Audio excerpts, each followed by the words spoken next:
Começou. Podemos. Começou. Boa noite, pessoal.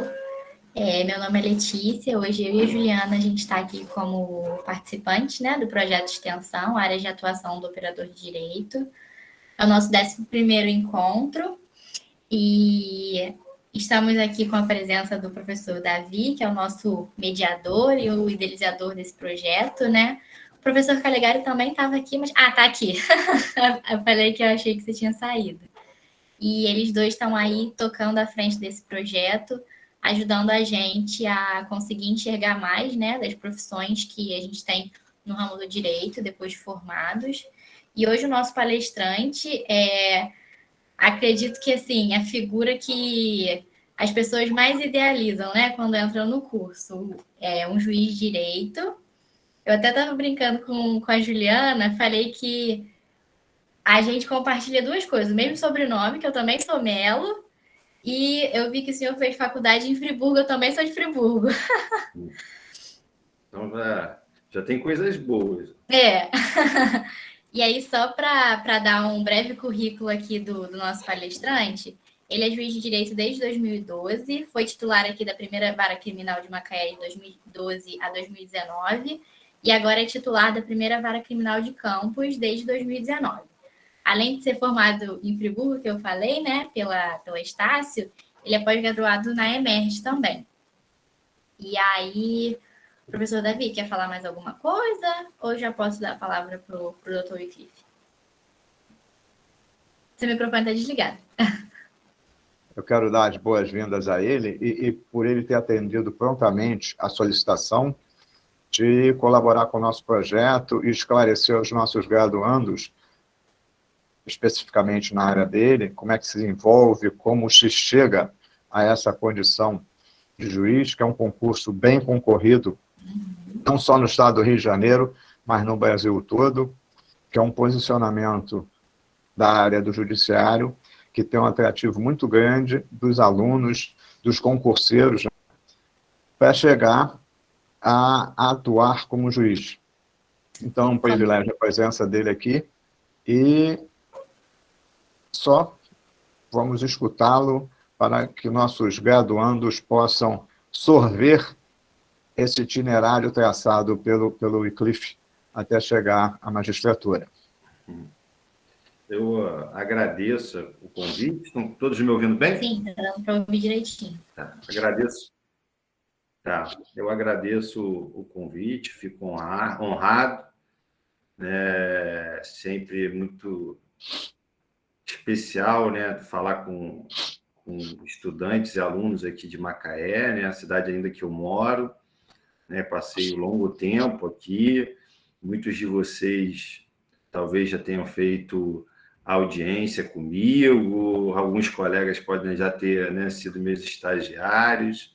Tive muitos estagiários, né, da UF, da Estácio aqui de Macaé, então é sempre um prazer vir falar com vocês, né, que estão aí se preparando para entrar nessa área, né, jurídica, que é uma carreira vasta, né, a área do direito, te dá várias possibilidades, e falar um pouquinho, né, da magistratura.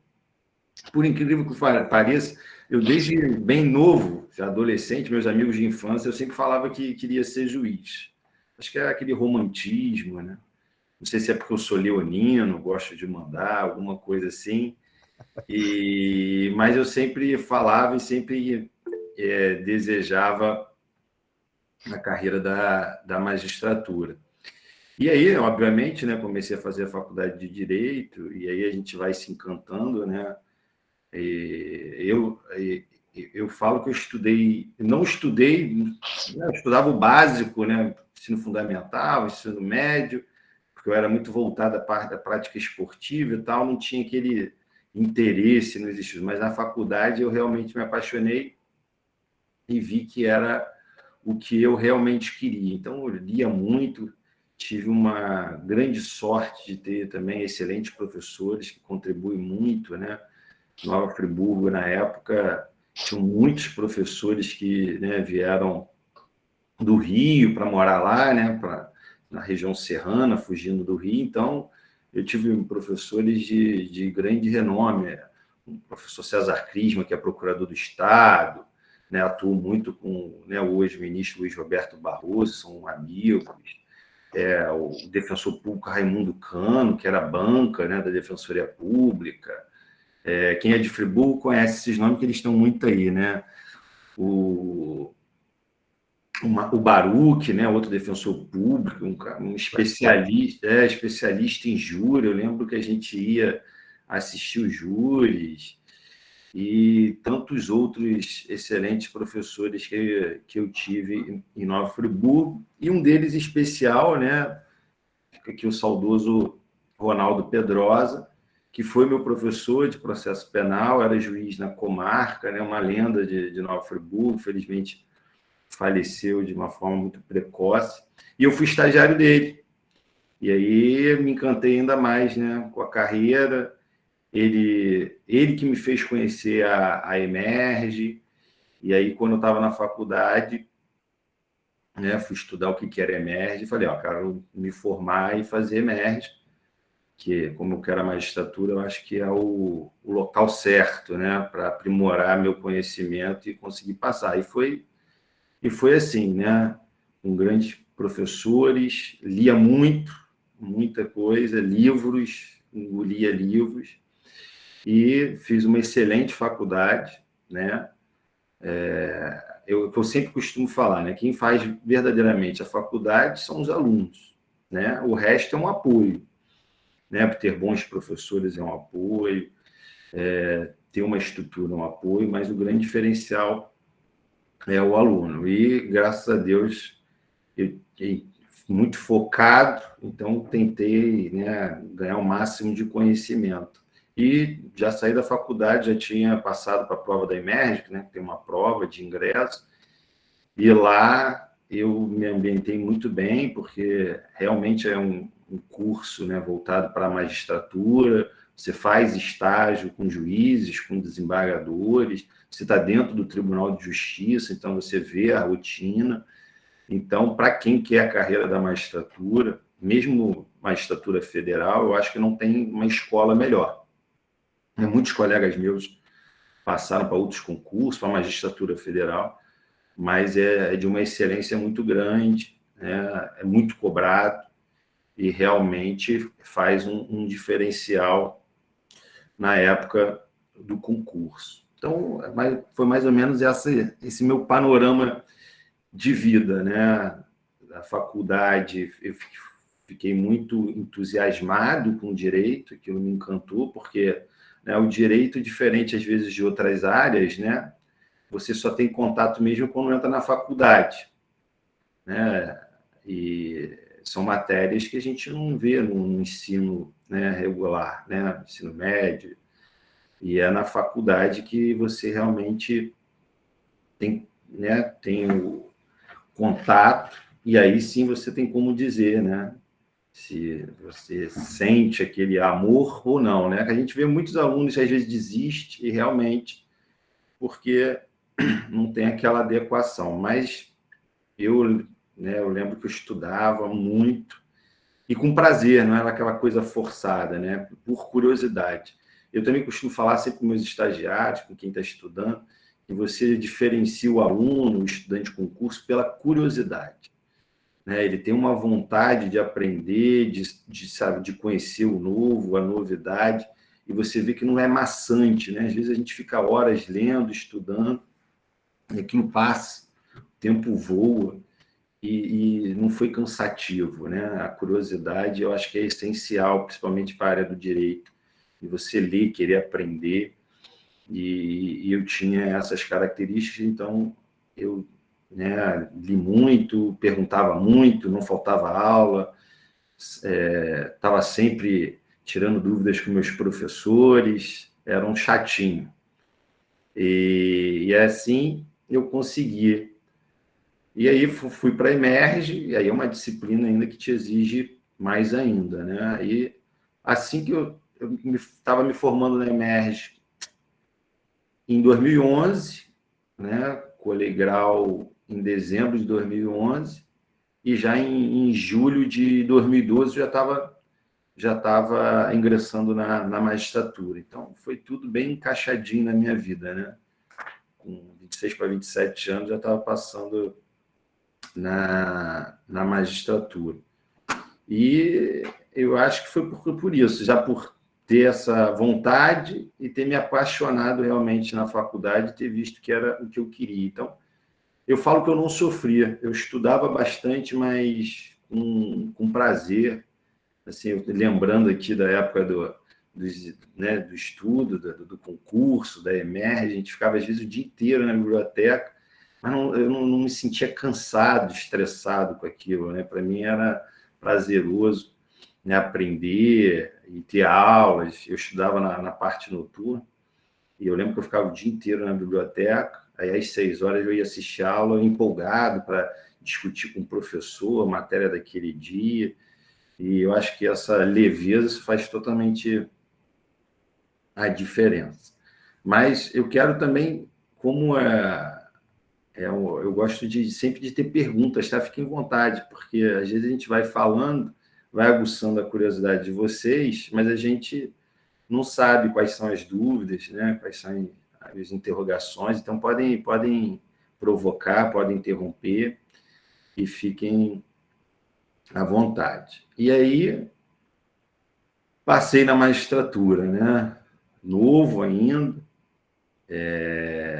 e é uma carreira que te exige muito, né? Muita, não só de conhecimento, mas muita sabedoria, porque você é olhado por todos os lados, né? Se você está na rua, você não é uma pessoa normal, você é um juiz, então você não pode, né, andar de qualquer jeito, você não pode falar de qualquer jeito, e você não pode se portar de qualquer jeito. Então é um sacerdócio, né?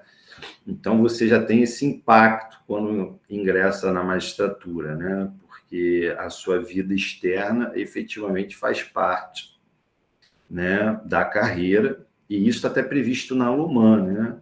O bom comportamento do magistrado perante a sociedade. Então, você tem que ser contido, tem que saber com quem anda, com o que faz. Hoje, nós temos, né, a mídia, então eu acho que o juiz, o magistrado, ele tem que ser contido, né? Nós temos responsabilidade, né, como agente estatal. Então, eu não gosto de mídia social, por exemplo, sou bem contido nisso. Não gosto de emitir opiniões políticas, né? Nem para A, nem para B, só converso realmente com um grupo bem exclusivo, que eu acho que é a figura do juiz, né? De imparcialidade, de pacato. Eu acho que é essencial, né? A gente não pode ser torcedor, né? E ficar fazendo campanha. Então, hoje, às vezes, eu me assusto, né, com alguns comportamentos de colegas nas mídias sociais e alguma coisa assim, no meu entender, equivocado. Mas a carreira da magistratura, ela é gratificante, né? Mas ela tem suas, né, dificuldades. Primeiro que é uma carreira que é voltada a você decidir, né? Então, você decide, tudo você decide. A gente fala no imperativo o tempo todo, né? Às vezes minha mãe me dá bronca. Você não está no fórum. Até minha filha me dá bronca. Porque é o dia todo, determino, defiro e julgo improcedente, procedente. Então, aqueles que têm medo de decidir, são muito duvidosos, já é uma característica complicada, né? A magistratura, você tem que ter coragem para decidir. As pessoas estão ali esperando uma decisão sua, as partes, e você tem que emitir a decisão, e, né, de uma forma técnica e fundamentada. Vai desagradar alguns, né? Isso faz parte também, mas aquele, né, processo, aquele caso tem que ser resolvido, e aquele processo tem que caminhar. Então, uma característica muito importante, né, para a magistratura é essa, né? Não ter medo de decidir, né? Não ficar com dúvidas, né? O juiz não pode transparecer dúvidas, ele tem que ir lá e decidir da forma que ele entende, né, da forma mais correta, né, segundo o que constam nos autos, com base, né, no ordenamento, mas decidir, né? E para quem é advogado, né, às vezes a gente conversa, né, até com promotores, defensores, e às vezes eles reclamam, né, de alguns colegas, o processo não anda, ele tem medo de decidir, enrola para decidir, então você vê que...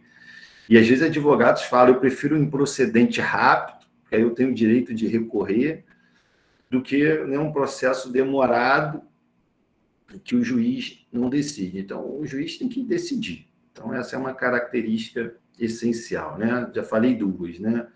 Essa questão de ser comedido, ser quase um invisível, né? Ter muita prudência na sua vida particular e essa, né, essa coragem de decidir, não ficar em cima do muro, né? Que faz parte, é essencial da carreira. E uma outra característica essencial é trabalhar, né? Uma gama de trabalho enorme. Hoje, assim, é difícil, até a gente conversa com quem milita na área, quem não é, a gente até entende, mas há uma lenda urbana que juiz não trabalha, assim, é impressionante. Eu acho que alguém que já fez estágio com algum magistrado, né, na época dos processos físicos, então, ver aquele volume, né, de processos. Eu lembro quando eu cheguei na primeira vara criminal de Macaé, era uma vara criminal com adjunto do GCRIM violência doméstica. Então, tinham quase 3.000 processos na vara criminal e mais quase 8.000 processos no GCRIM violência doméstica, 11.000 processos para um juiz. Sabe? Então, é inimaginável, né, você analisar os dados, a quantidade de processos que existe no Brasil e a quantidade de juízes. Então, é inimaginável dizer que o juiz não trabalha ou trabalha pouco, porque não tem como, né? A gente é muito cobrado, né? Hoje, tudo eletrônico, então todo o sistema, né, é o tempo todo te passando dados, né? Os processos, eles são todos informatizados, então você consegue ver o tempo de duração, se o processo está parado, por que está parado, né? Quem que atua no processo, e fica as corregedorias e o CNJ o tempo todo, né, te cobrando para que você cumpra, né, as metas. Então, outra característica essencial, né, na magistratura é essa, né? Você vai trabalhar muito. De todas as carreiras, com certeza, é a que mais te demanda trabalho, né? Isso eu falo com certeza, porque já fui policial, então vivi a rotina, né, de delegacia, com certeza o juiz, né, ele tem uma gama de trabalho muito maior, e porque o nosso processo ele não para, né? Por exemplo, o inquérito, tá lá, tem 10.000 inquéritos numa delegacia, mas a grande maioria não se tem autoria, né? Então, aquilo vai caminhando de acordo com a estrutura da delegacia. No fórum, não, né? O processo entrou, ele necessariamente tem que ter andamento e tem que ser concluído por meio de uma sentença. Então, não tem como parar, arquivar. Então, a carreira, a magistrado é muito mais exigido. Eu fiz estágio, né, escritório de advocacia, entre outros. Então, a gente percebe nitidamente que é uma carreira que é muito exigida. Então, fica aí a dica, né? Quem quiser mesmo a carreira da magistratura vai ter que ter essa disposição. É muito exigido. E na minha área, né, de atuação, que é a área que eu gosto, no crime, né, tem que aprender a lidar com situações gravíssimas, né? E a gente, às vezes, tem que aprender a ser frio, né? Porque, às vezes, o fato é grave, mas a gente não pode deixar a técnica de lado, né? Às vezes, a gente percebe isso. Não é porque o fato é grave que que a gente tem que condenar ou fazer qualquer decisão fora, né, do quadro legal, né? Às vezes o fato é grave, mas não tem prova, né, contra aquela pessoa que está sendo acusada. E, infelizmente, a gente tem que absolver, né, soltar, mas vamos dizer assim, ter estômago também faz parte na área criminal. Acabei de pegar um pedido de prisão temporária de uma mãe ou de um padrasto que supostamente teriam matado uma criança de 2 anos de idade. E aí, pelo que o perito narrou no laudo, inclusive, há vestígio ali de estupro, né? Então, acabei de fazer essa decisão. Então, tem 10 minutos. Então, são coisas que a gente vê diariamente, né? Então, a justiça, por si só, né, o juiz, ele lida com a falência humana, né? Tudo que tem de ruim no ser humano, ele acaba desaguando, né, na justiça, né? Tem a parte criminal, mas a vara de família também é muito complicada, né? Você vê situações complexas envolvendo pai e filhos, né? Aquele núcleo familiar. A vara de infância também é uma matéria muito complicada. Você vê crianças abandonadas, né? Maltratadas, né? A área de idosos. Então, a justiça lida, né, com a falabilidade humana, não tem jeito. Então, é uma outra característica marcante, né, de quem da magistratura é lidar com a desgraça, não tem, né, com a tragédia humana. Então, a gente tem que ter precisa de bastante terapia, né, para não trazer isso para a sua vida particular e também não afetar a sua, né, o seu trabalho. Então, o juiz acaba tendo que ter muito cuidado, né, porque é um excesso de cobrança, né, tanto interno, tanto da sociedade, né, um excesso de trabalho, e os casos em si, né, são muito complexos e graves. Então, são situações que a gente vê que, com o tempo, né, o juiz ele tem que perceber que ele tem que se cuidar psicologicamente, né, a sua saúde física, a sua saúde mental, para você não ter problemas.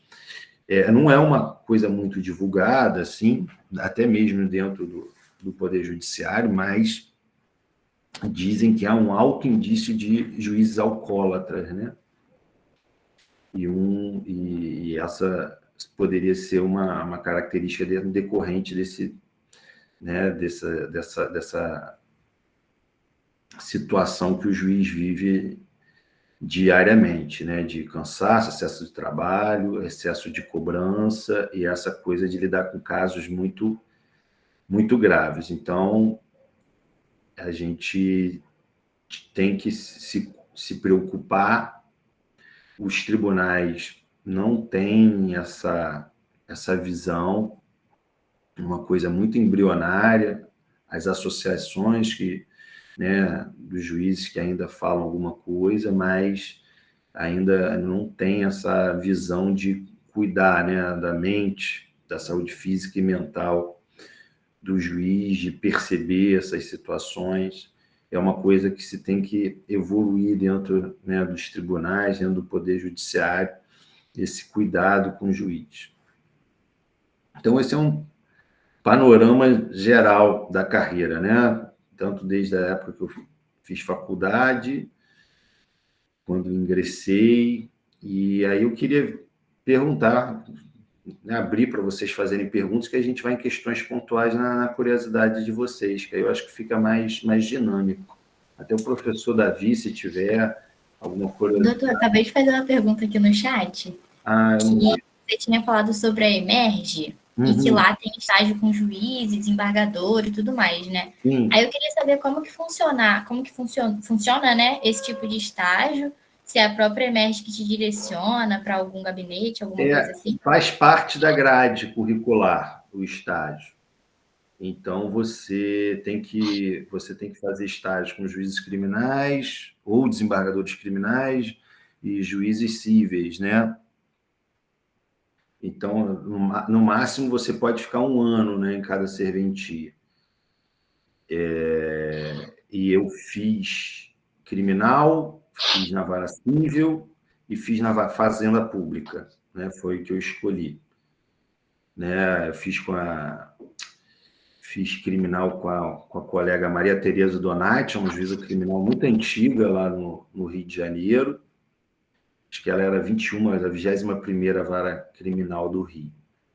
Eu nem sei se ela ainda está na criminal, mas ela é muito antiga lá no Rio. Excelente juíza, gosto muito dela, me ajudou muito. Tanto quando eu estava na prova de sentença criminal, a gente acaba virando amigo deles, né?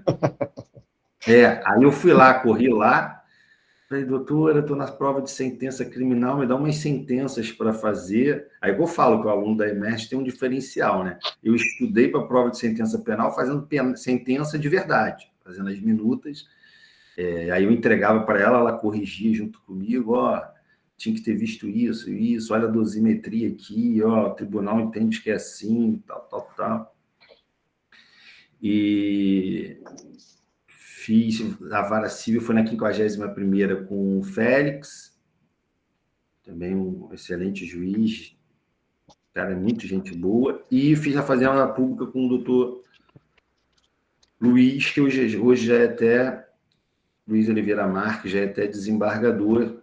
Eu sempre, quando eu vou no tribunal, eu passo no gabinete dele. A gente ficou, assim, tem muito carinho, ele tem muito carinho por mim. Então, é legal, a gente aprende muito, né, fazendo esses estágios, eu acho que é essencial. E, assim, principalmente para quando você entra na carreira, né, às vezes muitos não tiveram essa oportunidade de fazer estágio com juízes, né, e às vezes é um choque, né, você já é juiz, mas nunca fez uma sentença de verdade, né. Então, essa rotina de estágio com a EMERGE facilita até na sua vida, na vida real, quando você, né, ingressa para a magistratura. Mas é um estágio obrigatório. Todo mundo que faz EMERGE tem que fazer os estágios. Mais alguma dúvida, assim? Não, acho que deu, eu consegui entender, pelo menos. Pode falar, professor. Não, eu queria fazer umas indagações aqui com Claro. o nosso palestrante. Fica mais claro. Tu fez menção que trabalhou na polícia. O período de trabalho na polícia favoreceu a você não somatizar, já que trabalha na polícia, ver diversos tipos de crime, às vezes uns crimes escabrosos, né? Para não ter aquele choque de primeira viagem? Eu acho que ajudou sim, né? Porque o juiz vê a gravidade dos fatos, acaba no papel, no laudo, né? Ouvindo as testemunhas. O policial não, o policial vê a cena do crime, né? E sempre vê a cores. Ele não viu o que acontece depois, mas a cena do crime. E eu gostava muito de fazer cena de homicídio, sempre gostei. Quando eu estava de plantão, acontecia homicídio, e aí comunicava, eu sempre pedia para eu ser escalado para ir no local. Eu gostava. Eu acho que era interessante você buscar provas ali, fazer o local, ouvir as testemunhas ali. Eu gostava muito. Então, com certeza, né, ver a cena do crime, eu acho que facilita, né? Você cria ali uma casca, mas tem situações que realmente a gente tem que se segurar. Já passei situações em audiência que é bem difícil, a gente tem que se segurar, que emociona realmente. Às vezes ver uma mãe depondo, entendeu? Ou então um filho que começa a chorar ali, né, por conta daquela situação, assim, às vezes tem situações que a gente acaba se emocionando, a gente tem que segurar, mas ajuda. E o trabalho na polícia, principalmente eu que estou na área criminal, ajuda a entender muita coisa, né, porque a gente sabe acaba sabendo como é que funciona a polícia, né, tanta parte boa, tanta parte ruim, né, a gente também sabe ver os exageros, né, das pessoas que falam da polícia. Tem muita gente boa, eles fazem um trabalho, às vezes, hercúleo com a estrutura que tem, entendeu? Então, a gente tem que sempre tentar preservar, né? Em todas as instituições, né, todas as carreiras, tem pessoas boas, pessoas ruins, né? Na magistratura não é diferente. mas a gente não pode, né, generalizar. Então, é uma experiência assim, legal, porque a gente vê quando, por exemplo, a defesa traz os argumentos, que você vê que é exagerado, porque você viveu dentro da delegacia e sabe que não é assim. Né? Não é porque todo réu que confessou na delegacia ele foi agredido e torturado. Eu já fui ouvido, quando eu era policial, fui arrolado como testemunha pela defesa, porque o réu confessou, e você nem lembra, são tantas ocorrências, tantos flagrantes. Eu cheguei na audiência, a pergunta era essa, se eu tive que torturar, se eu tive, o que eu fiz para ele confessar. Eu não fiz nada. Né? Às vezes o réu, na hora, ele é pego, aquela imediatividade, né? Aquela pessoa ele se sente constrangida, com remorso, e fala, né? Sem você colocar pressão alguma. Acontece realmente, né? Ou então medo de acontecer alguma coisa, porque ele está lá, né, dentro da delegacia, com policiais. Pode ser uma variação de coisas, né? Porque ele pode se mostrar arrependido, aquela coisa imediata, fez, foi preso, e acaba não tendo tempo, né? Não tendo tempo de pensar e acaba vindo o remorso falar, ou então aquele ambiente, né? O constrange, ele acha melhor ali confessar. E Então, ainda nem dá tempo dele articular não tem contato com um a álibi. defesa. Por isso que e aí hoje eu converso com os delegados, e eu fazia muito isso depois dessas experiências, né, de me cobrarem, por que o réu confessou. Às vezes, muitas das vezes, né, naquela época, ainda a questão de celular, de você gravar depoimento não era tão fácil, eu realmente só ouvi o réu se tivesse mais gente comigo, principalmente um familiar. Eu quero confessar, e começava a falar, eu trazia um familiar, sentava do lado, tomava o depoimento dele, o familiar assinava junto o depoimento para evitar esse tipo. E hoje eu oriento, né, as delegacias, os delegados, quando eu converso, né, às vezes eles pedem também para fazer palestra, orientações, eu falo assim, primeiro que o CPC e o CPP, né, coloca como regra, né, o depoimento gravado por meio audiovisual, né, tá na regra, né, preferencialmente, no CPP eles falam isso, preferencialmente por meio de... Então, a delegacia já tinha que ter essa estrutura. E eu falei, quando for, né, umas confissões assim importantes de crimes graves, eu acho que é importante você gravar, você dar a oportunidade de ter um advogado, né, você chamar um familiar para estar do lado, né, acompanhar o depoimento, para evitar esse tipo de coisa. Assim, agora, mudando um pouquinho, o que eu vejo assim na área criminal é que ninguém tem preocupação com o fim, né? Com a sentença justa.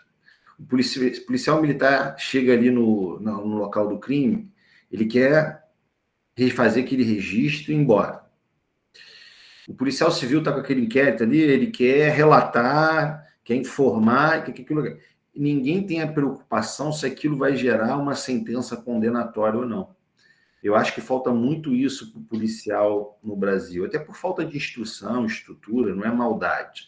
Ele trabalhar o inquérito, tipo assim, cara, com isso aqui, aquele suspeito vai ser condenado? Porque se ele se refletir, na hora que ele estiver ali, ele tiver esse cuidado, eu acho que a gente evitaria muitos problemas que hoje a gente tem no inquérito, uma pressa, às vezes umas coisas que poderiam ter sido feitas de uma forma melhor, porque ninguém se preocupa com o processo, com a sentença, se preocupa em terminar o trabalho, entendeu? Então é uma cultura que a gente tinha que mudar, né? Demanda tempo, mas é essencial, porque eu costumo dizer, né, que o processo penal ele é um processo de confirmação. As provas, os elementos de convicção, né, que nem são provas, tá? A gente está na fase inquisitorial. Os elementos de convicção que são feitos, né, na fase de inquérito, eles somente vão ser confirmados. Então, se não se faz no inquérito, não vai fazer na instrução. Né? A gente só confirma se aquela testemunha, agora com a participação da defesa, né, do Ministério Público. Isso que aquela testemunha disse na delegacia, realmente é a mesma coisa que ela vai dizer em juízo, né? As provas não repetíveis, né, repetíveis, que são os laudos. A gente vai, né, abrir a possibilidade do Ministério Público e da Defesa fazer um outro laudo, analisar, né, o critério e a qualidade do laudo, né, nomear assistente técnico, mas você vê que só confirma, né? A gente não inova. E a gente tem a cultura de achar que o processo apura. O processo judicial ele não apura. Quem apura, né, é o sistema investigativo. Então, se a gente tem um sistema investigativo muito ruim, necessariamente o processo vai ser muito ruim, né? Porque a gente, né, já inicia precário. E não vai ter, né, não vai surgir uma prova no meio do processo. Acho que existe uma lenda urbana nesse sentido. Eu sou muito criterioso, né, nas minhas decisões de pronúncia. E às vezes eu pegava...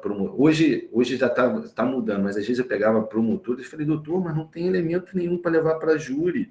Muito ruim o processo. Não, mas vai que surge alguém e diz que foi ele. Eu ouvi isso algumas vezes, era cultural, né? E a gente, né, não existe, ninguém vai aparecer. Não apareceu até na fase de pronúncia, depois de um inquérito, depois de uma primeira, né, fase judicial, não vai aparecer. Né? Então, a questão né, voltando à pergunta, o trabalho na polícia, ele te traz muita experiência, né, de ver a cena de crime, de ver como que funciona o trabalho da polícia militar, o trabalho da polícia civil, né, e te cria uma casca, te cria uma experiência, né, de você saber o que é viável, o que não é viável. Assim, para mim foi muito importante. Na hora H, né, na hora de chega uma situação, você consegue, às vezes, decifrar algumas coisas por ter vivido, né, outras na época de polícia. Não, só Mais algumas curiosidades? Não, só complementando isso que o senhor falou com relação ao inquérito policial. E ainda mais que teve uma rearrumação, né, um ordenamento no CPP com a cadeia de custódia. Que isso aí não era muita preocupação por parte das polícias, né, daquele encaminhamento, daquele sequenciamento, que hoje em dia, eu falo até para os alunos, isso é um nicho para vocês se forem atuar no crime. A cadeia de custódia vai tirar seus clientes da cadeia com mais facilidade. Mas agora também tudo é quebra da cadeia de custódia, né? A defesa não está sabendo diferenciar. Você lendo ali aquela parte, né, da cadeia de custódia, você vê nitidamente que são vestígios ali que demandam perícia, né? Você vê que está muito voltado a local de crime, né? Você arrecadou uma cápsula, você arrecadou um fio de cabelo, uma roupa, mancha de sangue, uma outra mancha, né? Ter o cuidado, né, na forma de arrecadar, né? A cadeia de custódia ela visa manter a integridade e a integralidade da prova, né? Daquele elemento. Mas às vezes a gente vê quebra de cadeia de custódia, às vezes pedido de quebra de eu já tive isso. Aparelho celular, em quebra de sigilo para verificar os dados que estão naquele celular. Eu tive agora recentemente, a defesa alegou quebra da cadeia de custódia porque o celular da vítima foi entregue para a autoridade policial por familiares da vítima. Então, houve a quebra de cadeia de custódia porque não foi devidamente arrecadado. E também isso com imagens de segurança. Pediu-se a quebra da cadeia de custódia porque as imagens de segurança foram entregues em pendrive para o proprietário do imóvel. Então, não foi o delegado que arrecadou com cuidado. Aquilo ali não são vestígios de fácil manipulação, né?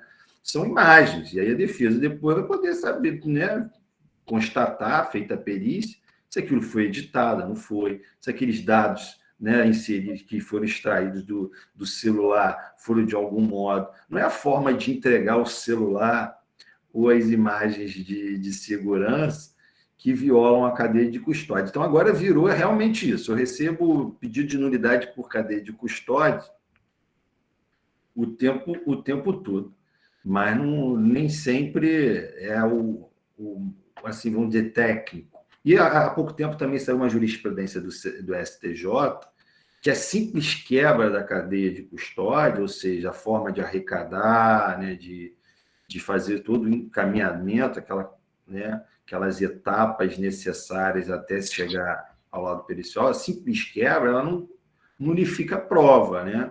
Você tem que realmente verificar se de alguma forma foi atingida, né, a integridade daquele vestígio e tal. Então, é uma jurisprudência nova do STJ, dizendo que é caso a caso, né? Tem que analisar o caso concreto e realmente verificar se aquele vestígio ficou vulnerável, né, com a quebra da cadeia.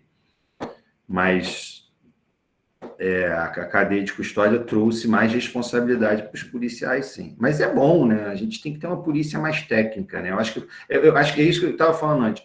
Eu acho que falta cuidado. A polícia civil, a polícia judiciária, principalmente a polícia civil, né? Que é um volume muito grande, ela não tem cuidado porque ela não pensa na sentença. A partir do momento que o policial, tanto o policial militar, o policial civil, ele começa a trabalhar para a condenação do real culpado, eu tenho certeza, e não para encerrar o inquérito, é menos um inquérito. Agora, o problema é da justiça, entendeu?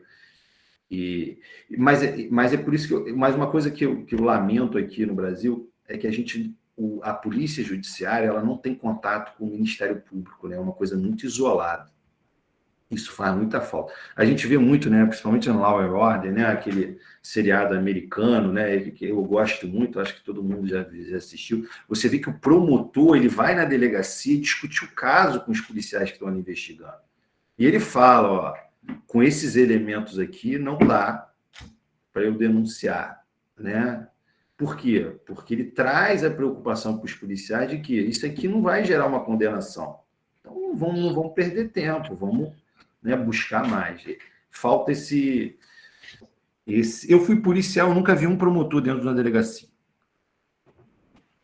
E o próprio Ministério Público hoje reconhece que o grande, vamos dizer assim, o grande dilema dele hoje em dia é essa atividade, né, de fiscal da polícia, né?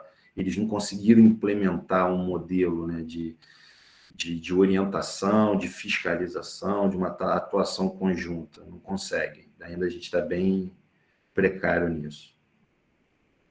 Com certeza. Complementando para passar aqui para os nossos alunos que estão fazendo pergunta, esse período que o senhor passou na Emerge favoreceu no período de adaptação quando o senhor tomou posse, já que a corregedoria do TJ imprime um padrão, né, de qualidade que tem que ser executada pelo juiz nesse período de estágio probatório, né? Que tem que, tantas sentenças, fazer uma produção, né? Ou não? Se a Emerge ajudou na produção, então ajuda, porque como você vai fazendo as sentenças, fazendo os estágios, você pega muitos modelos, né? E você começa a ter muita experiência de ler processo, né?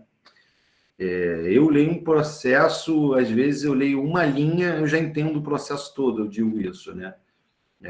Porque de tanto ler processo, você vai ganhando experiência, você sabe procurar as peças mais relevantes, então você tem uma leitura muito mais dinâmica, você consegue, né, com a feitura de sentença, você consegue ser mais sucinto, mais objetivo. Então, quando você entra na carreira e você já tem uma experiência fazendo sentença, né, e com o juiz do teu lado, porque você minuta e ele corrige, você começa a entender, né, como é que a jurisprudência funciona sobre determinados pontos, principalmente dosimetria, né? Quem que estuda dosimetria na faculdade, né? É uma matéria nula, né? Praticamente ninguém fala, né? Não dá tempo, né, na grade curricular.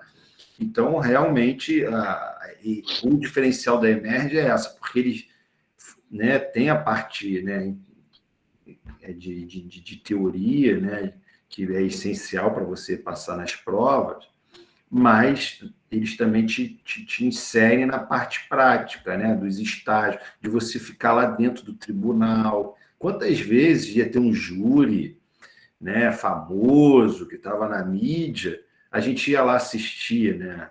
Já estava lá no Tribunal de Justiça, vamos lá no plenário do júri, um caso emblemático no órgão especial, né, ou no né, nas sessões, né, das câmaras, a gente ia assistir, entendeu? E tá ali do lado, então eu acho que você acaba ganhando muita experiência para a prática, sim, para a rotina do fórum. Tal. Você, por exemplo, eu saí da Emerge, né, como aluno, meses depois eu entrei como magistrado, fazendo um curso de iniciação. Então, aquele ambiente era todo mundo conhecido, todo mundo me chamava pelo nome, entendeu? Muitos colegas de fora, né, de outros estados, para onde que vai aqui? O Tribunal de Justiça é muito grande. Não, vai aqui. Eu fui em tal vara. Aí eu já sabia todos os andares. Não, essa vara fica em tal andar, em tal lâmina, não sei o quê.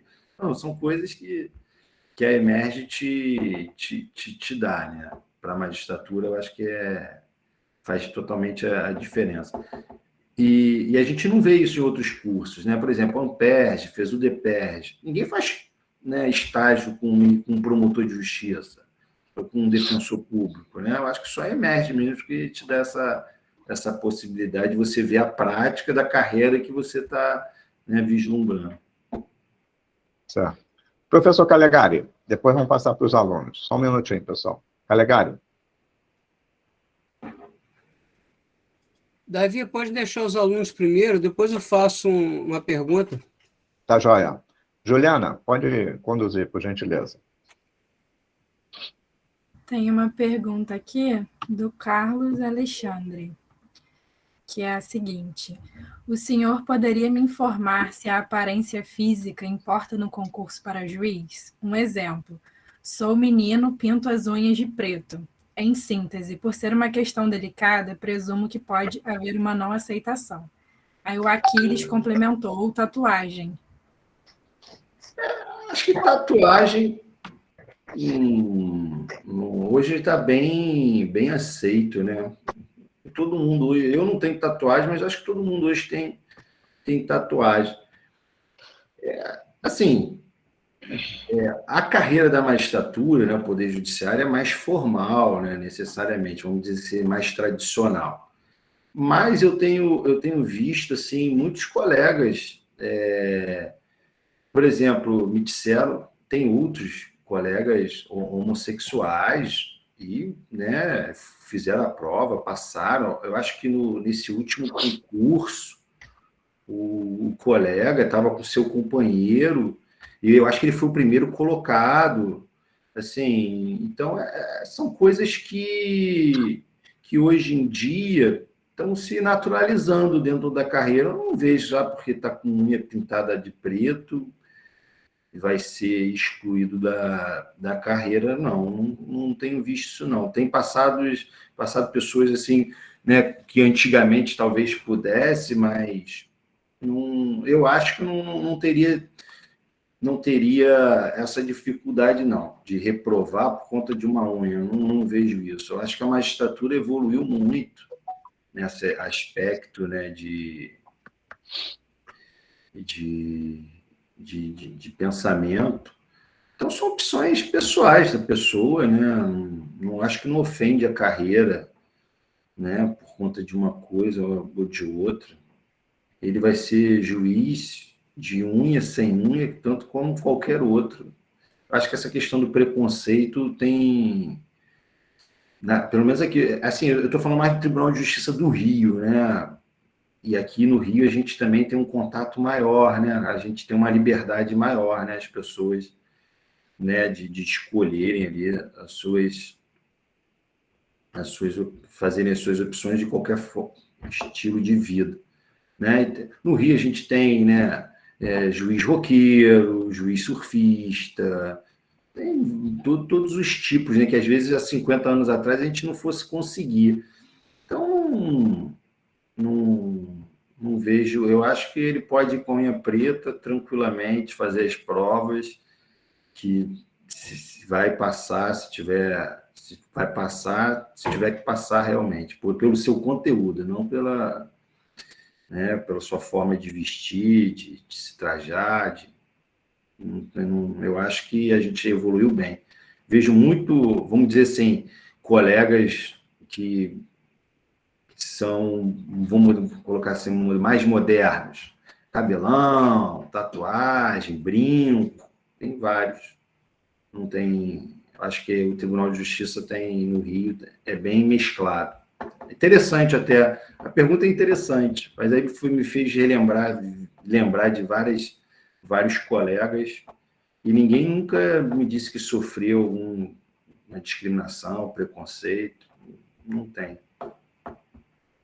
E só para complementar, não sendo juiz, o Afânio é cheio de tatuagem, né? Afânio da Silva Jardim. E é um ícone, né? É um ícone, o cara é o cara. Um cara, assim, obviamente, né, você pode divergir, né? Porque a área do direito é linda por conta da divergência, né? Mas ele é um monstro, né, sagrado, né? As aulas dele, os livros, né? E, assim, ele é... E eu tive a felicidade de conhecer a filha dele, né? Que foi defensora. Infelizmente faleceu. Foi um dos episódios que eu mais triste que eu passei, porque ela era casada com um amigo do concurso, o 01, né? Que a gente chama, o primeiro colocado no concurso, o Marcelo. E uma semana antes, ela foi no aniversário da minha filha, de 1 aninho. E na semana seguinte ela faleceu. Então, lembrando a Fran, faço uma homenagem aqui a ela. Foi uma grande colega, e é uma homenagem ao Marcelo também, que foi uma situação muito difícil. Só completando essa última pergunta que fizeram, o Alexandre botou aqui no chat que tem um entendimento do STF, né, no sentido que tatuagens para concurso público só podem ocasionar reprovação se violarem valores constitucionais. Tem, a jurisprudência está bem assim. Essa jurisprudência, ela tem como caso concreto concurso para a polícia, para a área militar, que são muito mais exigentes, né? Então, o judiciário é bem tranquilo nessa questão de tatuagem, brinco, cabelo grande. A gente tem juiz cabelão. Essas opções individuais, não vejo afetar a carreira, não. Eu acho que o Poder Judiciário tem que ser exemplo, né? A pessoa tem que ingressar na carreira pela sua capacidade intelectual, que é demonstrada nas provas, né? Não pelo que ela entende, veste, né? Usa. Chegou outra pergunta aqui no chat, da Laís. Ela botou que, como o senhor é juiz criminal, se você se sente muito inseguro, né, com certo medo de sofrer alguma retaliação das pessoas que você julgou e tudo mais. Então, é óbvio que a gente tem que ter certos cuidados, né? Como frequenta, atenção e tal. Mas eu aprendi com um desembargador, assim que eu entrei na carreira, que foi um desembargador que eu tive muito contato, desembargador Boente, que faleceu agora há pouco, numa situação bem inusitada. Também faço minha homenagem rendo a ele, porque era uma excelente pessoa, excelente homem, excelente desembargador. E eu lembro que ele me falava isso, que ele sempre foi juiz criminal a vida toda. Ele falava que nunca foi pressionado, sofreu uma ameaça, porque você tem que ser técnico, né? Então eu busco ser técnico, né? A legitimidade, né, do juiz, ele está na sua técnica, né? De fundamentar e de aplicar a lei, né? Fundamentar com base na lei e na Constituição. É óbvio que a parte, né, ela pode divergir, mas quando você faz uma decisão técnica, né, que a parte, o réu, ela entende o que você está decidindo, né, apesar de discordar, há um respeito, né? há um respeito. Então, eu nunca sofri nada, porque eu tento ser o mais imparcial possível. Quem já trabalhou comigo, os advogados, tanto que eu me dou bem com todos os advogados, eu despacho. Os advogados sempre me chamam para ir na OAB, eu sempre, né, me dou muito bem com os advogados, defensores públicos, os promotores, porque você tem que ser técnico, né? Eu não sou igual pró-acusação, pró-defesa, né? Como fazem essa diferença às vezes. Né? Esse juiz é muito pró-acusação, esse juiz é muito pró-defesa. Não, eu sou pró-lei, né? Acho que o juiz ele tem que ser legalista, né? Tem prova, é grave, né? Prende, condena, não tem, solta. Isso. Então, quando você é técnico, né, e fundamenta bem tecnicamente suas decisões, esse risco ele diminui. Eu tenho 10 anos de magistratura, nunca tive problema nenhum, graças a Deus, mas por conta disso, respeito as partes, respeito o réu, né? A gente vê muitas histórias, às vezes, de juiz querer humilhar réu, né, no interrogatório. Então, eu não sei se algum de vocês já fizeram audiência comigo, mas é respeito todo mundo, né? E quando você é respeitoso, né, e imparcial, técnico, não se tem problemas. Nunca tive. Eu acho que essa é um lema que eu aprendi com o desembargador Buente, dele falando da história pessoal dele, e que eu tento levar e realmente dá certo. Chegou uma pergunta no formulário agora. Perguntou se tem algum livro, algum artigo, né, que marcou muito o senhor nessa trajetória até a magistratura. São Uma coisa tantos, específica, né? São tantos. É porque eu sempre fui mais focado na área criminal, né? Mas eu gostava muito de ler o Aury Lopes, Paulo Rangel, na faculdade, por indicação do Ronaldo Pedrosa. E assim, é difícil você definir um livro, né? Mas eu lembro muito do Ronaldo Pedrosa, assim, das indicações de leitura dele e do professor César Crismo, que era procurador de Estado, e era muito amigo do Luiz Roberto Barroso, então li todos os livros do Luiz Roberto Barroso.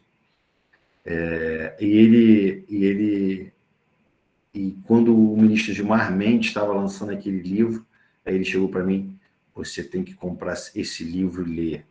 Ele vai ser o melhor livro, curso de Direito Constitucional. Eu sempre lembro que assim que saiu aquele curso de Direito Constitucional do Gilmar Mendes, eu li ele todo.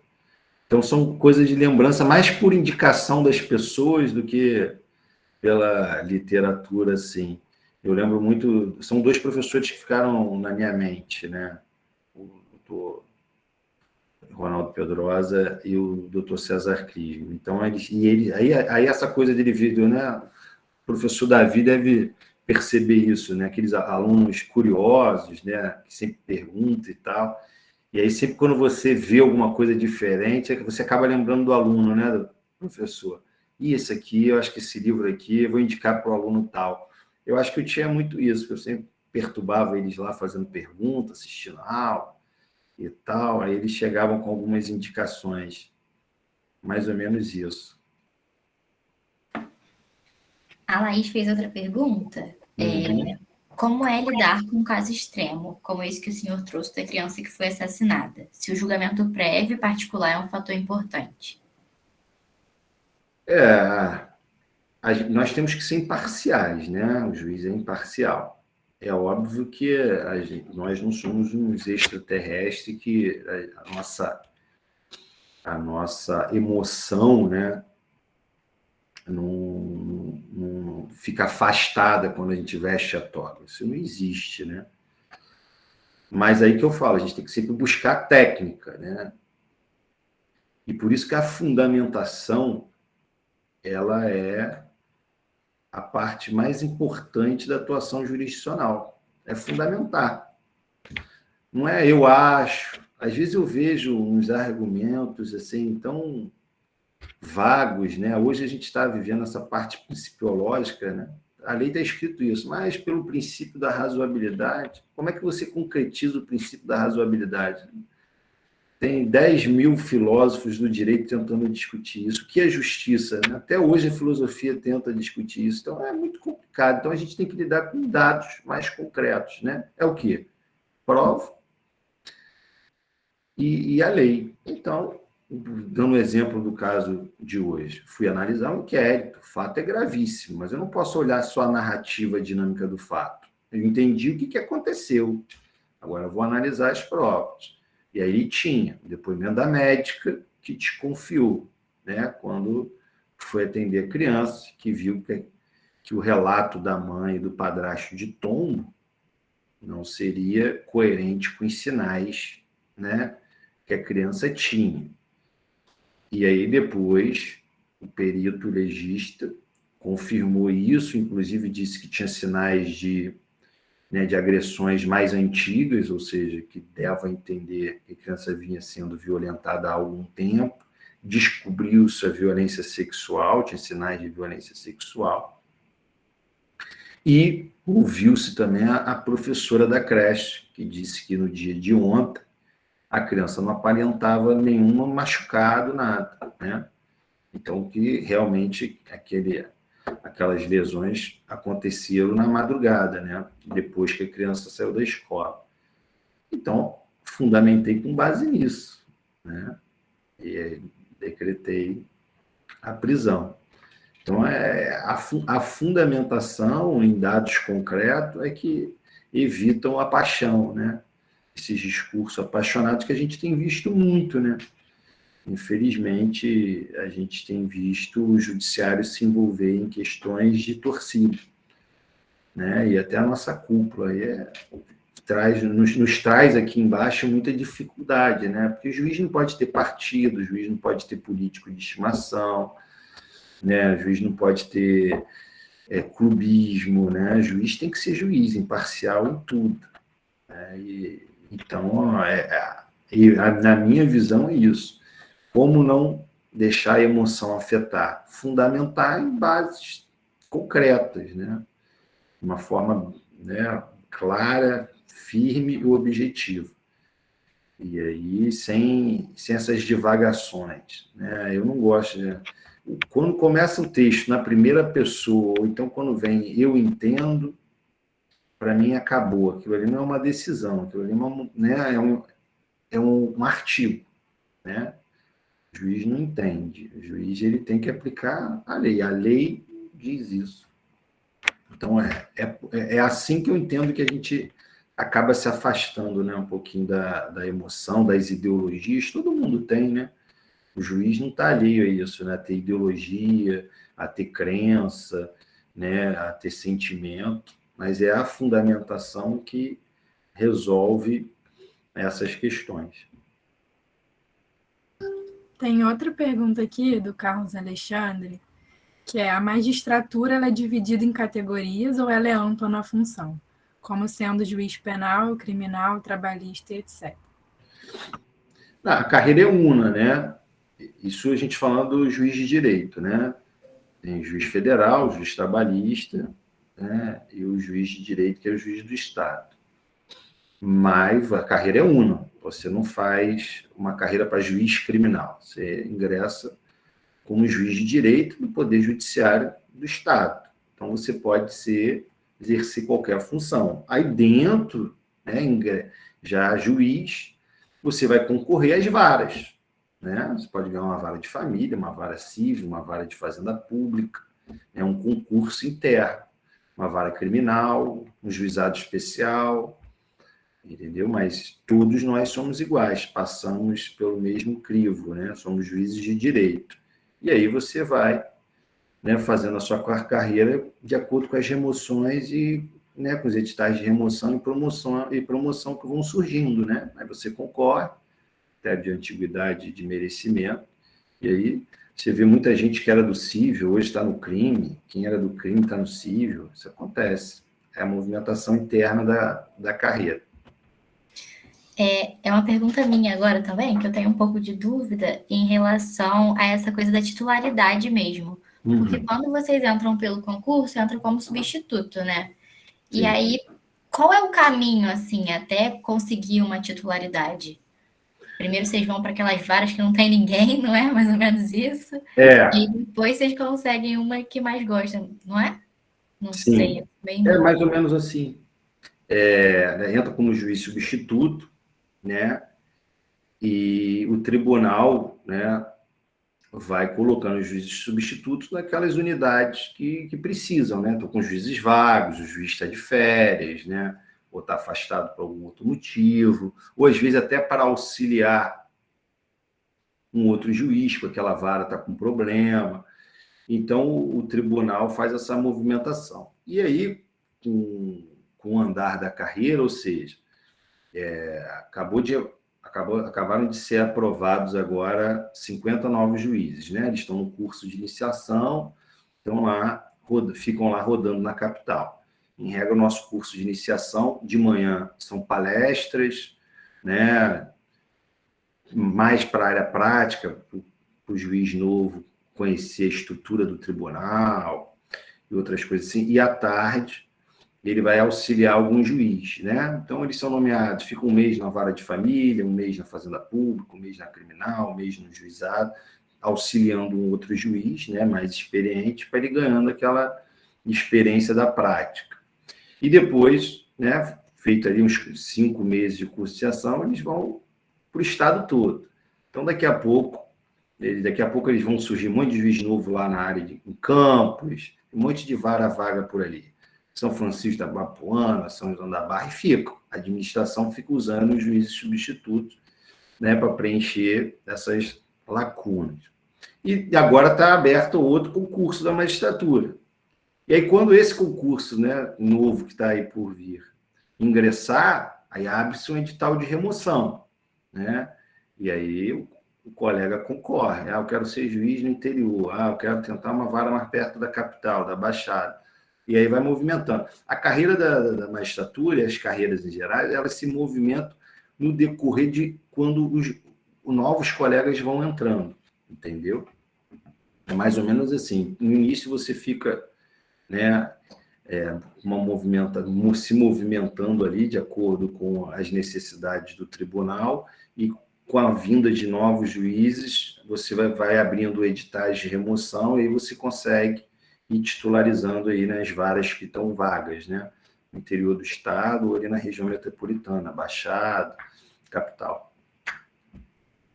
Não sei se eu consegui passar. Conseguiu, doutor. Deu para entender, sim. A Laís fez mais uma pergunta, que ela botou se em algum caso que você julgou como condenado, o recurso conseguiu reverter, né? Como é que foi lidar com isso? Que se o senhor teve a sensação de que a justiça estava sendo desfeita? Isso é várias vezes. Sentença foi feita para ser reformada. Isso é normal, né? Às vezes você também discorda do entendimento, mas às vezes você concorda e aprende. Com o desembargador, com o ministro, às vezes o desembargador mantém o ministro, revoga, né, a sua decisão. Isso aí faz parte, né, do processo, e por isso que existe, né, o grau recursal, para reformar mesmo.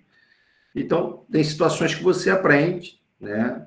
Tem situações que você diverge e se adequa. Tem situações que são divergentes. Uma Câmara, um desembargador entende de um jeito, outra Câmara, a mesma situação cai e a sua decisão é mantida.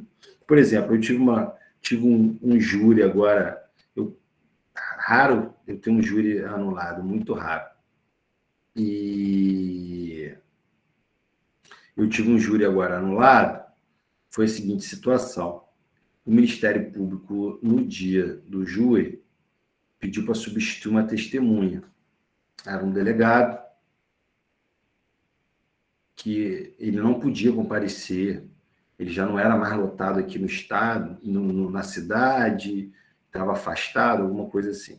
E aí o Ministério Público pediu para ouvir uma policial que já tinha sido ouvida na primeira fase do júri. Então, como a defesa conhecia o depoimento da policial, né, da policial que já tinha sido ouvida, né, qual é a intenção de você evitar a substituição de testemunha? Né? Você não trazer surpresa para a parte. Essa é a maior, né, relevância ali do regramento da substituição de testemunha. No meio do jogo surge uma testemunha nova. Né? Mas como essa testemunha já tinha sido ouvida na primeira fase, mas não foi rolada para o júri, eu decidi ali viável a substituição, porque a defesa já tinha conhecimento daquele depoimento do que aquela policial já sabia. Né? Então, não traria prejuízo ali à defesa. E o tribunal entendeu, por uma questão formal, que não era caso de substituição e que, né, a substituição não foi em tempo hábil. Era um júri, entendeu? Uma questão formal. Então, essa questão de reforma de decisão, isso é normal. E estou para te falar que a gente nem se preocupa com isso, porque é tanto processo chegando, é tanto processo, é tanta coisa para você fazer, você realmente só para ver como o tribunal decidiu quando você tem realmente curiosidade. É uma matéria nova, é uma situação emblemática, por esse caso aqui, eu quero ver como é que o tribunal vai decidir e tal. Mas, no geral, no cotidiano, você não tem nem tempo de ver como é que suas decisões estão sendo mantidas ou não. Não dá tempo de a gente ficar seguindo o andamento do processo, ver como é que ele foi no tribunal. Bem, por agora aqui acabaram as perguntas, só pessoas elogiando muito a palestra do senhor, falando que conseguiram entender muito bem da magistratura, a parte que ficava um pouco mais escurecida, né, para a gente. Mas é legal essa iniciativa de conversar sobre a carreira, né, e não sobre matéria específica. Exatamente. Muito, muito boa iniciativa. E aí, acho que agora Perdão, pode falar, doutor. Porque cada uma tem uma característica, né? E aí o aluno, às vezes, se adapta mais a uma ou outra. Às vezes ele está em um sonho e quando ele vai ver, a realidade é um pouco diferente, né? A gente romantiza muito. Então, é legal conversar com advogados, procuradores, promotores, juízes, né? E perguntar sobre a carreira. Muito, muito interessante. Delegados. É verdade. Acho que agora o professor Calegari queria falar alguma coisa.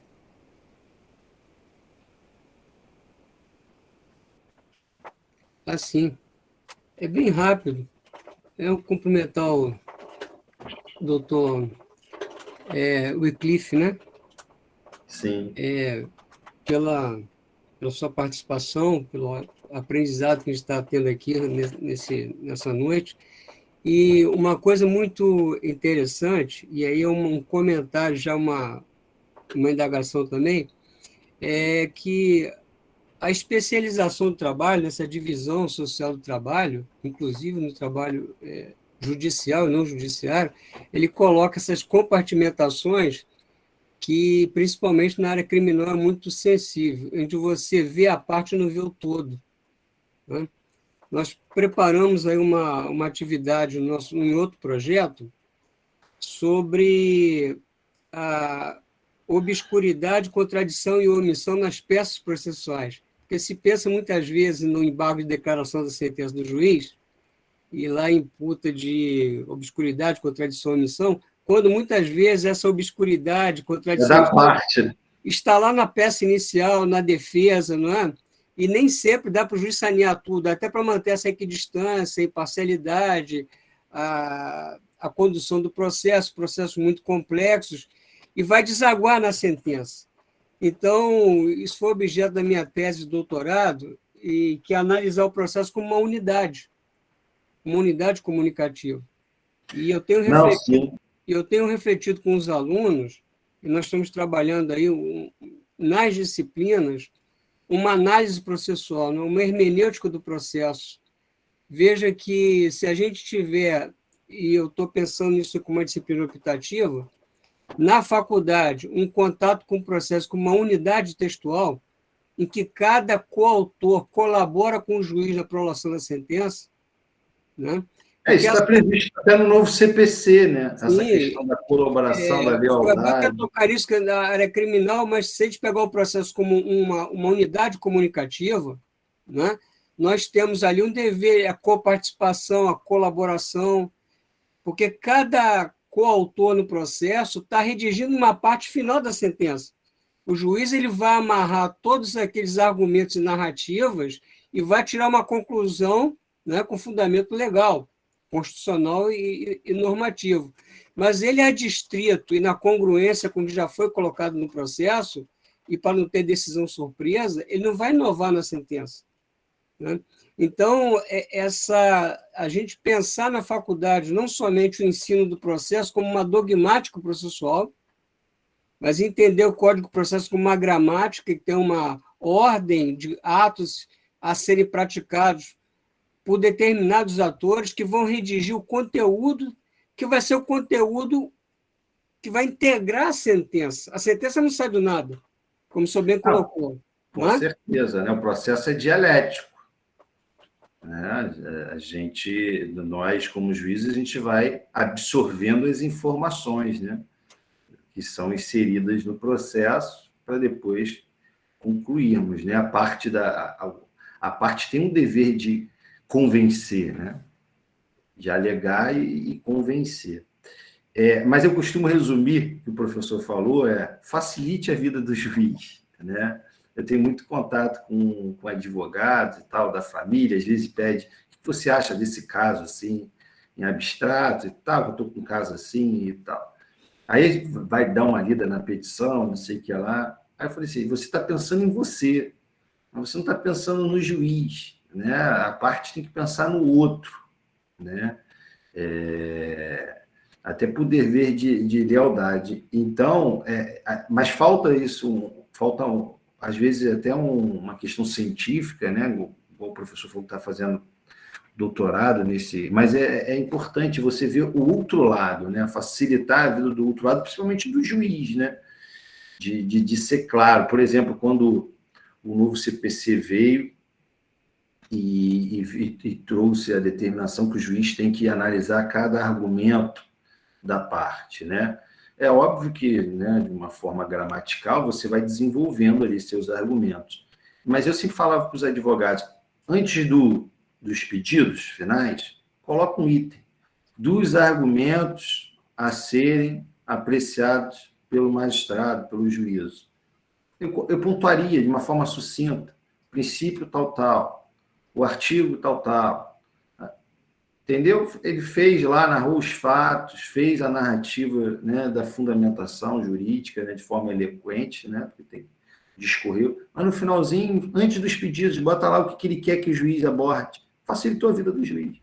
Entendeu? Porque não adianta. Aí o juiz esquece, no meio daquele monte de parágrafos, né, de ler um argumento específico que está dentro de um parágrafo específico, uma petição de 10, 15 laudos, né? Aí, naquela gama de processo, a parte recorre e aí anula-se a sentença. O juiz vai lá analisar aquele argumento, mas já se perdeu tempo, né? A parte perdeu um tempo precioso. Nessa questão, doutor, nós estamos com a disciplina de Direito e Linguagem, e que eu tenho trabalhado já com a turma essa ideia. Nós temos que fazer... Num processo, quem domina o fato domina a causa. Porque o juiz ele vai aplicar o direito de acordo com os fatos que foram objetivamente demonstrados no processo. Aquela questão que o senhor colocou ali da subjetividade, de ter partido ou não, e o que está demonstrado no processo. E não ter prova surpresa, né? Que ofenda o contraditório e ampla defesa. Então, é o seguinte, faz-se uma boa narrativa do fato, a delimitação das circunstâncias, que vão preparar para uma argumentação sobre ou desqualificação, ou uma qualificação, né? Ou uma atenuante. Essa questão da narrativa dos fatos é muito importante, né? Porque quando a gente lê os fatos, né? Eu estou mais na área criminal, mas como eu estou em exercício de Conceição de Macabu, eu posso falar muito. Quando você acaba de ler os fatos, o juiz, já com uma certa experiência, a gente já sabe o que precisa estar dentro do processo para a gente entender que realmente aquelas circunstâncias fáticas foram comprovadas ou não. Entendeu? Então, o fato é o mais importante. Então, se ele alega que tinha um contrato de locação, que foi isso, que foi aquilo e tal, o que a gente vai querer ver? O contrato de locação, a notificação, entendeu? O recibo.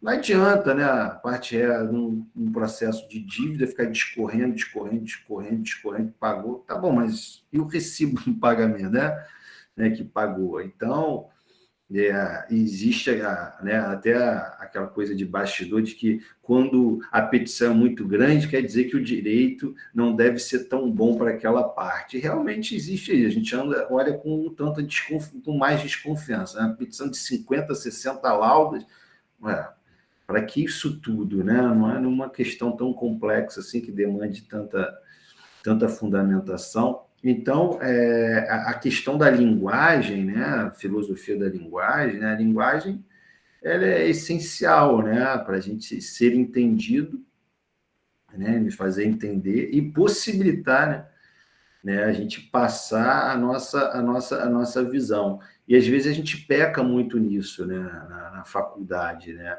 a matéria português jurídico, ela é muito mal analisada na faculdade, né? Como escrever? A faculdade não ensina isso, né? Então, se o aluno não se dedicar, por exemplo, na Emerge você tem uma disciplina de português jurídico, né? Que não se limita só à gramática, mas também a questões ao texto técnico, né? Claro, objetivo. Eu sou muito chato nos meus textos, meus estagiários, meus secretários reclamam, eu não, mas porque Emerge me inseriu nisso. Eu não gosto de parágrafo longo, eu gosto de cada ideia estar separada por parágrafo, né? Gerúndio, eu tenho pavor de gerúndio, ando, endo, indo, né? Mas isso tudo foi a Emerge, né? Então, essa questão da parte ter essa sensibilidade, principalmente quem é a parte, né? Que tem que se convencer, né? O que é contraditório? É a possibilidade de você convencer, né? A lei te dá essa faculdade. Então, como é que você convence? Você sendo claro, né? Objetivo, leal, né? Eu resumo isso, facilitando a vida do juiz. Juiz, olha só, é isso, está provado aqui. Eu adoro ver com aquelas petições que vêm assim, ó, o contrato tal, anexo 1, folha tal, tá lá, já vai, né? Ou às vezes já faz até uma remissão embaixo. Você vê que aquela parte teve a preocupação de facilitar, né, a vida do juiz, né? Ele joga os fatos e já ali mesmo já coloca, né, a doutor, tem prova. uma questão importante que muitas vezes os advogados eles estão num embate argumentativo com o outro e esquece que o objetivo é convencer o juiz.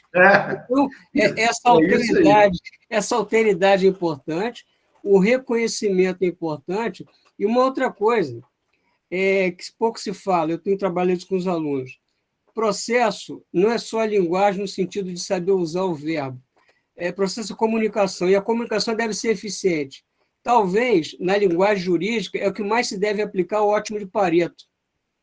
20% para ter 80% de resultado. Quanto menos você escreve, mas com consistência, lealdade, né? Você não abusar da boa-fé do outro, né? Usar o processo de modo temerário, mas usar o processo com lealdade. E com clareza e precisão e concisão, você, não só num papel argumentativo, de atrair o convencimento do juiz para a sua tese, mas no sentido de transformar a comunicação do processo em algo eficiente, convincente e eficiente. E se você torna sua peça muito obscura ou longa demais, você frustra a finalidade do processo, que é a comunicação dos atos e dos fatos ao juiz.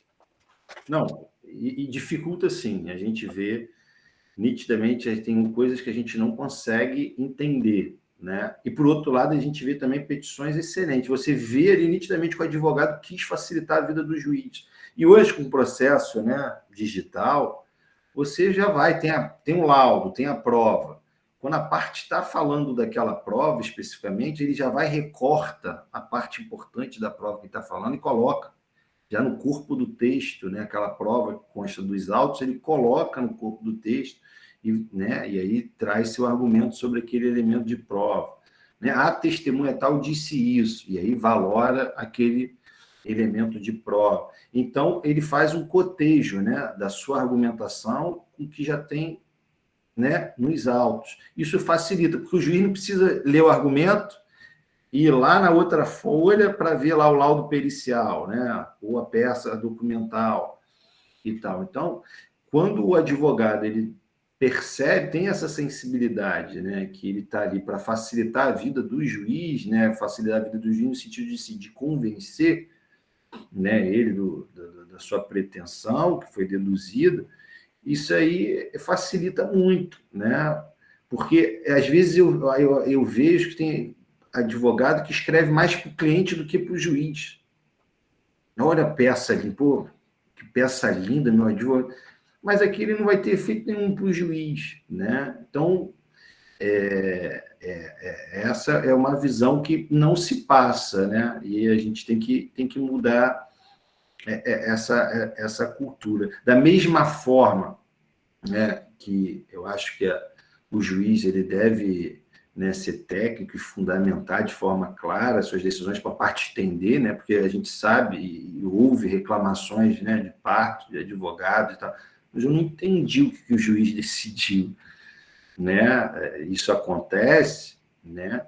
A parte também tem que se fazer entendida, né? E eu acho que é um ônus da parte, inclusive, não é, né, uma faculdade, eu acho que é um ônus. Eu tenho procurado, Davi, essa importância hoje, sobremodo hoje, porque a gente vê, doutor Wycliffe, como o papel pedagógico na faculdade e da extensão, com esse contato com os profissionais, por exemplo, nós falamos aqui a aplicação prática da teoria tridimensional do direito, fato, valor e norma. Você tem um fato bem narrado, faz uma valoração do fato, de como você sugere para o juiz a interpretação daquele fato, porque com fundamento numa norma posta do direito objetivo, para uma norma proposta, que é a sentença do juiz, que é a norma concreta do caso concreto. Quando o juiz fixa uma sentença, ela é a norma do caso concreto, ela é a especialização da norma no caso concreto. E há uma necessidade urgente de modificar a aplicação conceitual de conceitos jurídicos e filosóficos no direito com visão prática. O que nós falamos aqui agora foi fato, valor e norma, aquilo lá que o Miguel Reale vai falar na filosofia do direito. Então, doutor, eu encerro por aqui. Eu acho que, principalmente pelo insight que a gente está tendo, da hermenêutica processual, da análise do processo como disciplina, e hoje, para você ter uma ideia da importância do tema, a turma de Direito e Linguagem ultrapassou o número de alunos, que é a média de 40, está com 62 alunos. E está chegando mais aluno pedindo inscrição na disciplina. Então, a importância de levar depois para a comunidade externa um profissional ambientado com essa questão de uma linguagem moderna e eficiente. Muito. Davi, e é tão importante que essa cadeira tem na Emerge. Isso aí. Palavras de efeito, né? Se você quer convencer, né? E às vezes às vezes eu vou pegar a petição de alguma pessoa na prova, talvez umas palavras que fragilizam seus argumentos, tudo isso, né? Você tem todos os efeitos quando você estuda, né, essa questão da linguagem, né, das características da gramática com, né, a área jurídica. Isso aí é muito importante. Ver a linguagem e a gramática, mas no caso concreto, né, no processo, né, trazer aquilo para o âmbito processual, né, como se fosse uma matéria de processo, como a gente está estudando ação-processo, né, e mais a matéria, a forma, né, de se comunicar, né? Isso aí é pouco visto, mas é de extrema relevância para a prática, né? Se fazer entendido. E é difícil, né? É tão difícil que, né, a linguagem, na filosofia, ela é estudada e discutida até hoje, né? O Wittgenstein ele fez 2 obras de filosofia contrapostas sobre linguagem. São dilemas que a filosofia de séculos ainda se degladia, né? Então, mas é muito importante se aprofundar nisso, né? É muito, muito, muito e bom saber que aqui a unidade está com essa é eletiva a matéria? É optativa, e eu tenho trabalhado com as turmas processuais também com essa dinâmica. Principalmente quando se tem a prática, fazer aquele núcleo de prática, né, tentar fazer esse link, né, do conteúdo da matéria com as peças, né, que os alunos vão vir fazer, né? Inclusive vendo os processos, né? E trazer isso para dentro de sala de aula. Às vezes a sentença, olha só como que faz a manifestação do Ministério Público, uma área assim de bastante conteúdo para ser explorado, porque é pouco explorado ainda. É por isso que o foco é a análise do processo, análise processual, ou hermenêutica processual. Estamos desenvolvendo. Mas parabéns. Depois, quando tiver resultados, quero lê-los. Só para complementar, nós tratamos da atividade do juiz no aspecto da resolução da sua área de atuação, penal, processual penal, civil, família. Mas o juiz também tem um encargo, que é o encargo administrativo e até correição na vara. Eu queria que o senhor falasse en passant, porque isso aí também pouca gente divulga, né? Que outro encargo do juiz é essa. Eu acho que é o maior, porque o processo só chega para a sentença depois da gestão do cartório. E a gestão do cartório, ela tem a gestão humana, né? Você administrar pessoas, que é muito difícil, né? Com as suas diferenças, com os seus problemas pessoais, você tem que administrar pessoas, e administrar rotinas, né? Criar rotina. Então, eu falo que o juiz ele é muito mais gestor hoje em dia do que juiz. Ele não pode, o juiz que está preocupado com o processo lá, ele é um péssimo juiz, entendeu? E a gente vê nitidamente o tribunal vem se preocupando muito com a questão da gestão, né, cartorária. Porque o juiz de gabinete, com a quantidade de processos que a gente tem, né, de demanda, que se enfurna lá, eu só saio daqui depois que eu fizer tantas decisões e tantas sentenças. Ele está fadado ao insucesso. Com certeza ele vai ter problemas grandes. Ele tem que ter sensibilidade, né? E aí eu trago para a minha área, e você está lá, um processo na conclusão, você está fazendo audiência, você tem que ter sensibilidade para verificar o que está acontecendo de errado, porque a parte vai falar, né, com o juiz. Não saiu intimação. Te pediu, não saiu uma requisição, está faltando isso. O doutor esqueceu de analisar isso. E aí você tem que ter, né, a sensibilidade de verificar e criar rotinas. E eu dou um exemplo na parte criminal. Por exemplo, o rito de drogas. Quando eu entrei, né, o rito de drogas ele tem uma notificação, né, antes da decisão de recebimento. Eu acho que até é muito pior. Atrasa a marcha e não se tem efeito prático. Então, qual é o procedimento, né? Você vem a denúncia, você manda notificar, né?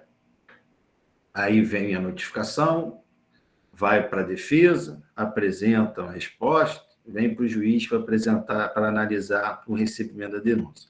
Mas isso, o sujeito está lá preso. E aí, quando você analisa o recebimento da denúncia, você vai e marca, né, a audiência. Mas a pessoa já está lá presa. Então, quando você vai ver esse trâmite, eu comecei a ter, quando eu cheguei em Macaé, uma enxurrada de habeas corpus. Eu ia fazer audiência, né? O réu já estava preso 3, 4 meses, realmente, para a primeira audiência. Mas a gente viu que o processo não ficou parado. Né? Mas por quê? Notifica, até juntar a notificação. Aí a maioria, né, não tem advogado. Abre vista para a Defensoria Pública. Aí tem um prazo normal. A Defensoria Pública apresenta a resposta, volta para a conclusão, entra na fila da conclusão e vai, você analisa o recebimento, manda citar e designa audiência, isso aí, até o dia da audiência, o réu já estava preso 3, 4 meses. Essa é a lei, a determinação. Então, o que eu comecei a verificar, para evitar o excesso de prazo, quando já vem a denúncia, no meu despacho de notificar, eu colocava pré-designo audiência. Qual o prejuízo que tem, né, de pré-designar audiência, de deixar uma data reservada para aquela audiência, né? Teve uma vez que até um advogado questionou, mas o senhor já está sugerindo que vai receber a denúncia. Eu falei, não, doutor, eu estou deixando uma vaga reservada, porque as audiências vão sendo marcadas na pauta. Se eu for esperar esse trâmite todo, quando voltar realmente para marcar audiência, eu só vou ter pauta para daqui a um mês, daqui a 40 dias, né? A pauta está voltada. Então, eu pré-designo. E eu comecei a verificar que com esse pré-designo eu fazia a audiência do dia dos fatos em 40 dias. Entendeu? Então, é essa sensibilidade com a rotina do cartório, né, que o juiz tem que ter. É uma gestão, não está na lei. Né? Eu não trouxe prejuízo para a parte e criei uma rotina. Lá em Campos, quando eu cheguei, eles não tinham essa cultura. Eu implementei lá, e aí eles falaram, diminuiu muito a audiência. E acarreta porque é o seguinte, às vezes é difícil você terminar a instrução em uma audiência, falta uma testemunha, falta isso. Então, a pessoa já estava lá presa 3, 4 meses. Aí não encerrava aquela audiência, ia ficar mais presa mais um mês. Então, quando você fosse encerrar a instrução, ela já estava presa mais de 6 meses, né? Então, com isso, eu antecipei muito. Então, essa questão da rotina, do processo, como o processo anda, o juiz tem que entender, tem que, né, ter essa sensibilidade de verificar o que está acontecendo. E, às vezes, né, tem que perceber, e aí que eu falo que o juiz tem que sempre estar em contato com o seu secretário de gabinete, com o seu chefe de cartório, para saber os gargalos, porque vai ter uma época que vai acumular mandado, então você tem que fazer uma remodelagem. Tem uma época que as audiências estão sendo mal preparadas, então você vai ter que remodelar. Então você tem que estar sempre em contato. Então, essa coisa que eu falo do juiz do gabinete, entra, fechou a porta, isso não existe mais. E a questão de gestão de pessoas, né?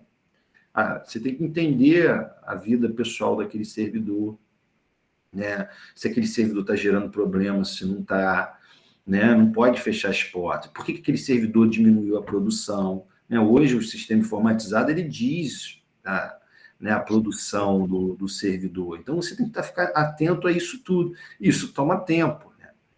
Então, e eu falo que toma até mais tempo, né? Essa parte organizacional e de gestão de pessoas toma muito tempo, porque senão o processo não chega para a sentença, né? E a produtividade da vara piora. Então, é uma questão essencial, não cai na prova do concurso, não se estuda, né? É o dia a dia. É o dia a dia, né? Tem pessoas que têm maior sensibilidade, e eu tento, né, estar sempre conversando com o meu cartório, meu gabinete é porta aberta, né? Eu sempre falo com meus servidores, nós somos uma equipe. Como toda equipe tem que ter um capitão, né? Porque chega uma hora, alguém tem que decidir. Mas nós somos uma equipe, uma engrenagem, né, de um mesmo mecanismo, e eu só consigo funcionar se vocês todos estiverem funcionando, né, estiverem atuando bem. Então, essa visão administrativa, que não é passada em livros, né, ela é de relevância enorme, porque a maioria dos casos, né, eles são simples juridicamente, dizendo, entendeu? Furtou, roubou, análise prova fato, principalmente na área criminal, não tem aquelas discussões bizarras do jurídico que você não sabe como aplicar. Isso é exceção da exceção, né? Dos casos dificílimos lá, do Alexido, do Working, isso aí, da parte... Por isso que eu acho que o Brasil, a nossa cultura jurídica de principiológica, ela está muito extremada, porque tem situações que a lei já define, e a gente fica tacando princípio em tudo, né, naquilo que a lei já define, né, e aí causa uma insegurança, porque né, a análise principiológica ela acaba sendo muito subjetiva. O que é razoável para um não é razoável para outro. O que é moral para um não é moral para o outro. Então, a maioria dos casos, em termos jurídicos, eles são básicos, assim, né? Para quem estudou, né? Para quem milita naquela área, não tem dificuldade de definir o direito aplicado ao caso. Agora, para aquele processo chegar para a sentença, aí sim tem toda uma estrutura, porque aí é o que eu falo que a parte administrativa hoje eu acho que é de maior relevância, e você vê muitos juízes estudando isso. Eu acho que já tem cursos de mestrado e doutorado nesse sentido, e o próprio tribunal hoje tem investido muito, né, em inovações nessa questão, e a própria informatização, né, do processo, ele faz parte dessa gestão de rotina, né? Então, a gente tem que cuidar do bom andamento do processo para que ele chegue ao final, e também da saúde, né, dos nossos servidores, para que, né, eles trabalhem com qualidade e com uma produtividade, né, razoável. Então, é de extrema relevância esse ponto. Estava passando, mas... e eu acho que é o que mais toma tempo do juiz hoje. A gente fala que, se eu pudesse só dar sentença, né? Nós juízes a gente brinca um com o outro, né? Pensei que era só ficar dando sentença, decisão, mas não é. A parte de gestão toma mais tempo ainda. Por isso que eu deixei por fim para fazer essa pergunta, porque é uma coisa pouco divulgada, né, da atuação dos juízes, é essa administração interna. Para que flua o mais rápido possível todas as situações. Porque só chega para a tomada de decisão, que é aí que, né, que a gente efetiva lá aquelas regras processuais, quando tudo funciona, né? É porque para ter intimação, tem que ter alguém para digitar o mandato, né? Tem que ter alguém, tem que encaminhar para o oficial de justiça. O oficial de justiça tem que proceder à intimação. Entendeu? Isso aí a lei processual não diz como é que faz, né? Então, é gestão. Então, a gente tem que estar sempre atento, inovando, né? Para a gente garantir eficiência, né? Menos tempo e qualidade. Menos tempo e recurso, né? Tudo hoje, né, visa isso, né? Diminuição de tempo e recurso, e mantendo uma qualidade, um nível de qualidade. Com certeza. Letícia, Juliana, mais alguma pergunta? Por aqui não, professor. Aqui também não tem, não. Então, estamos finalizando aqui a nossa palestra, o nosso encontro aqui com o Wycliffe, o juiz lá, que, por gentileza, né, cedeu um tempo valioso da sua atividade para conversar com a gente, principalmente com os graduandos, que esse projeto de extensão se destina, né? Agradecer muito. A Ana também, que foi intermediária, né? Nossa amiga, para tê-lo aqui nessa data. Por isso, nós agradecemos muito. E o pessoal, como sempre, sai daqui e depois discutem, conversam comigo em sala de aula sobre a palestra. Pô, mas isso assim, assado, eu não sabia dessa coisa. Então, a gente tenta trazer ao graduando uma nova visualização do que eles vão encontrar pós-faculdade. Muito legal. Adorei a iniciativa, acho que é importante. Prepara, né, o graduando para tudo, né? Porque a gente ficava muito focado na parte teórica, né? E esquecia da realidade, da parte prática. Então, muito, muito, muito interessante o projeto. Agradeço o convite. Podem me passar o feedback depois, né? E se surgirem dúvidas, né, que às vezes, né, as curiosidades vão surgindo depois, o professor Davi tem meu e-mail, pode me passar, que assim que possível responderei. Então, fica aqui meu agradecimento, sucesso para todos. Fica aqui, muito obrigado. Reforçando, nós é que agradecemos a sua presença aqui, colaborando com a gente, colaborando com o projeto, principalmente o destinatário, que são nossos alunos aqui da UF, mas também de outras faculdades que também participam dessas palestras que dão uma luz ao desenvolvimento ou o caminho que eles deverão percorrer E as opções, né? São tantas que, às vezes, eles se focam em uma ou outra, mas tem um leque, e esse leque Tem a parte acadêmica, né? também. Né? Tem muitos, né, que se formam em direito e se enveredam para essa parte acadêmica, né? Vão fazer mestrado, doutorado, vão escrever livros, artigos. Também é uma área muito, muito, muito interessante. Porque a satisfação pessoal do indivíduo é o que vale. Ele tem que trabalhar com dedicação e amor no que ele está fazendo. Isso. Porque senão, se for pensar só no monetário, isso aqui dá, isso aqui não dá. O negócio é se sentir bem para não ter problemas futuros. Porque tudo tem ônus e bônus, né? Com certeza. Então, quando você está fazendo o que gosta, né, o ônus daquilo que gosta, né, tem um efeito menor, né? Parece que dói menos, vamos dizer assim. Então, isso é relevante. E na carreira jurídica, né, por exemplo, na magistratura, a gente tem muita sede, né, de estudar. O que falta, às vezes, é tempo, né? Eu agora estou em Campos, uma vara muito pesada, e aí fico invejando alguns colegas que estão fazendo mestrado. Eu tenho muitos amigos que estão estudando na UERJ, né, fazem mestrado, doutorado lá, vem. Eu falei, não, ainda vou, mas eu sou muito determinado, né? Eu acho que a minha missão é meu trabalho.